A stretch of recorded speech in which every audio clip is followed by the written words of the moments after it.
കാര്യങ്ങൾ, നിന്നെ കൊണ്ട് പറ്റാത്ത കാര്യങ്ങൾ, നിന്നെ കൊണ്ട് തനിയെ ചെയ്യാൻ പറ്റാത്ത കാര്യങ്ങളെ നീ പരിശുദ്ധ ആത്മാവുമായിട്ടൊന്ന് കണക്ട് ആക്കിയ, പരിശുദ്ധ ആത്മാവുമായിട്ട് നീ ഒന്ന് കണക്ട് ആയാൽ ചിലത് നിന്റെ അകത്ത് പുറത്തു വരുമെന്ന്, പുറത്തു വരരുതെന്ന് പിശാച് പറയോ, പുറത്തു വരരുതെന്ന് ലോകം പറയോ, പുറത്തു വരരുതെന്ന് സമൂഹം പറയോ. പക്ഷെ മറിയേ, നിന്റെ അകത്തു നിന്ന് പുറത്തു വരണമെന്ന് ദൈവിക കാര്യങ്ങളുള്ള കാര്യമാണെങ്കിൽ ഏതെല്ലാം ശക്തി ഉയർന്നു വന്നാലോ നിന്റെ അകത്തു നിന്ന് തന്നെ അത് പുറത്തു വരുമെന്ന്.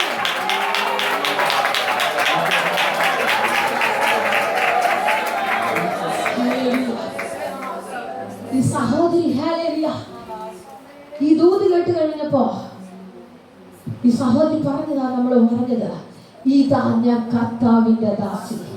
ഹല്ലേലൂയ. ഞാൻ ചോദിക്കാം, മറിയേ എങ്ങനെ പറ്റി? കാരണം നിനക്ക് വിവാഹം ആലോചിച്ചു വെച്ചിരിക്കുന്ന ഒരു സഹോദരനുണ്ട്. ലോകാപവാദം നിനക്ക് വരും, സമൂഹത്തിൽ നീ ഒറ്റപ്പെടും. ഇങ്ങനെ ഒരു കാര്യം നടന്നാൽ ഒരു 2-3 മാസമൊക്കെ വേണമെങ്കിൽ നിനക്ക് ആരോടും പറയാതെ ഇത് ഒളിപ്പിച്ചു വെക്കാം. പക്ഷെ അത് കഴിയുമ്പോൾ നീ എന്ത് ചെയ്യോ?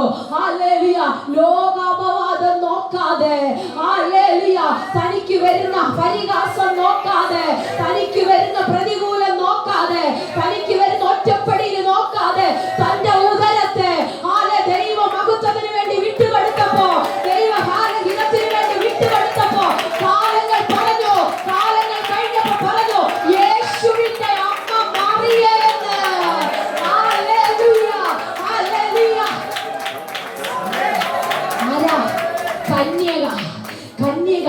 പക്ഷെ കാനാവിലെ കല്യാണ വീഞ്ഞ് വന്നപ്പോ അവിടെ പറഞ്ഞു യേശുവിന്റെ അമ്മ മറിയ എന്ന്. എന്താ സംഭവിച്ചത്? ആ വാർത്ത